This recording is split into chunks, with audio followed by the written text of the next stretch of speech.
morning. How are you? I'm doing fine. I'm Kara with the Red Cross. All right. Here's everybody else. Good morning. Right. All right. You ready to get a smoke alarm or two? Ready to go. Okay. I love these old houses. Hi there, how are you today? Good morning. Good morning. Robin is going to let me in. How are you? I'm doing fine. So I Thanks think for volunteering. what you guys can do, and I don't know if it's hard to force, but maybe not. Hi, Forrest, do you want to like? What's the city's involvement in this? Yeah. The Cedar Rapids Fire Department, Cedar Rapids Police Department is cooperating with the American Red Cross as far as this project. Provides support, information on the proper installation and maintenance of smoke alarms. Been at several meetings to go over the code requirements to make sure that smoke alarms are placed in the proper location, that they go over with the citizens, make them feel comfortable knowing that there's other fire safety messages and tips and prevention things they can do besides the installation and maintenance of smoke alarms. So as you know, Robin, the more partners you get with any type of project, usually the more success you have with it. So, you know, obviously Nikki, the public education program manager here today, and Julie, one of the firefighters that works in public education, are demonstrating today the proper way to do it, actually putting new ones up in this home. So we hope this is a message. Unfortunately, last year in Cedar Rapids, of all the house fires that we had, only 18% of the time was there a working smoke alarm. And that means over 4 out of 5 times there was a house fire. Those people were very fortunate to get out without serious injury or even death. We didn't have any fatal fires last year, but quite frankly, the odds are not stacked in our favor when the majority of times there's a house fire and there's not a working smoke alarm. Very easy to get smoke alarms. These types of programs are another means of providing them free of charge. We want to make sure people have them in their home, because your odds of waking up when most fatal fires occur in the middle of the night are very slim. I mean, it's a fallacy if you watch TV and you see people waking up to smoke and flames. It's quite the opposite. You're usually in a hard sleep, and without that smoke alarm alerting you, waking you up, you don't have those precious seconds to get out. So again, it's a message we have to keep reinforcing. And usually, quite frankly, it's the batteries are either missing or worn is why they don't work. And there's still a few homes that they don't have smoke alarms in them, or don't have enough of them, you know, inside and outside of bedrooms and on every level. One of the workers advised earlier that it was a good idea to have a smoke alarm in each bedroom. So the workers here have installed 2 as examples of what they're doing and how to do it. So if I wanted to get additional smoke alarms of similar quality, where would I get them and how much would they cost? Yeah, great question. They're very affordable. Most smoke alarms you can find for around $10 or less, quite frankly. The fire department doesn't recommend a certain brand. We just say turn it over, look at the back, and make sure it has an Underwriter's Laboratory label on it.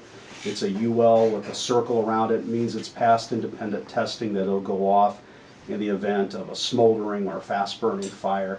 And quite frankly, most of the places here in Cedar Rapids that sell smoke alarms are selling UL listed ones. It's not really been an issue. So best ones to get are the dual sensor ones. Those are required now by the state of Iowa in the fire code. That means they have a couple different types of technology, usually photoelectric and ionization technology. So for example, if you have a fire that starts in the couch with a smoldering fire, a photoelectric smoke alarm will work better, because the photo beam is broken by particles in the smoke. An ionization smoke alarm usually works better when you have like a kitchen fire, something on the stove burning. It's a kind of a cleaner smoke. It's harder to see, but you know, if you step back, you see the vapors and stuff going up, but that's actually some smoke going there too when you start to have, for example, a grease fire.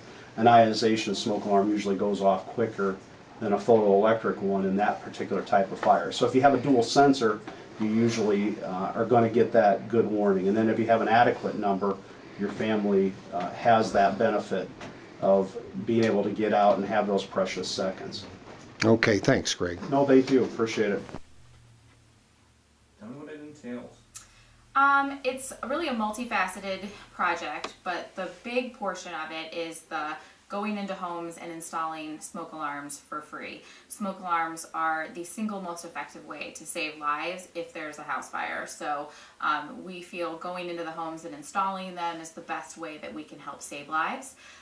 The second part of this is an education piece. So we'll sit down with the family when we come into the home and map out how to escape each room, talk about where you meet outside if there's a fire. And we find in a lot of cases, most families haven't had those talks. So if it's just an opportunity to kind of get everybody together and at least talking about that. So.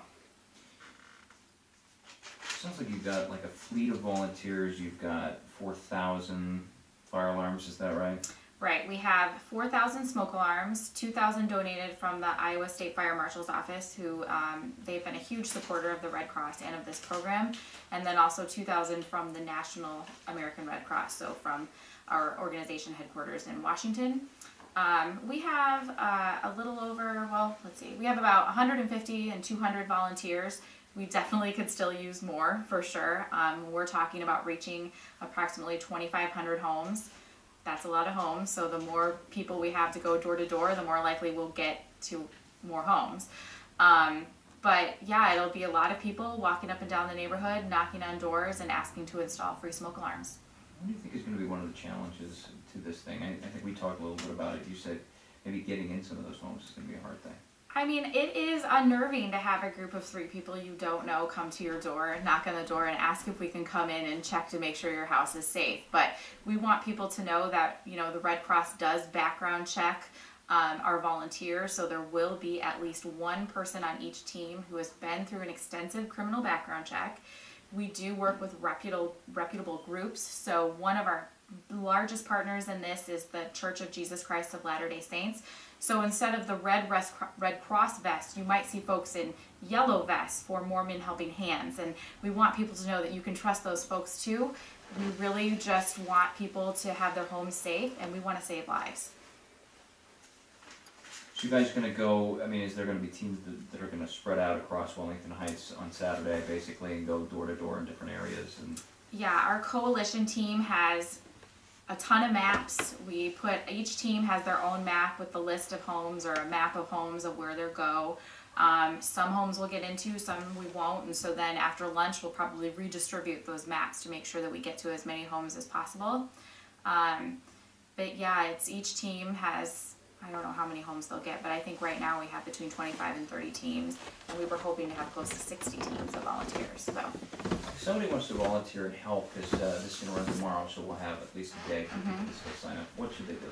We would like people to register in advance. It makes that check-in process on Saturday morning much easier. So if people could go to redcross.org/IA, that's our homepage. In the middle there is a picture of a girl hugging somebody who we installed a smoke alarm for in Nevada. There they can get the volunteer registration link. And we just ask a few questions. What you would like to do as part of this. Do you want to be an educator? Do you want to be an installer? If you are an installer, could you bring a drill and a ladder? Things like that. But that's basically it. And also, if you want to work with somebody in particular, we ask you to, put your team members down. But yeah, the easiest way is to do that online. Okay. Anything else you think is important maybe we didn't talk about? This really is a group effort. We're lucky to have the support of the Cedar Rapids Fire Department. We're lucky to have partners like the Mormon Church. We couldn't do this without them. And, we just really want people to understand that we just want this community to be safer. The Red Cross is passionate about life saving, and we hope we can make a difference on Saturday. Thank you so much. You bet. Really appreciate it. To do this, hope you'll get some- And I'm sure somebody will be by on Saturday morning Okay. to check out everything else that we didn't do today, okay? I'm a kind fellow. Get my turtle backpack. It's my mobile office. I see. Yes. What did we do before there were I backpacks? don't know. Thank you so much, everybody. Have a great day. Bye now. Bye.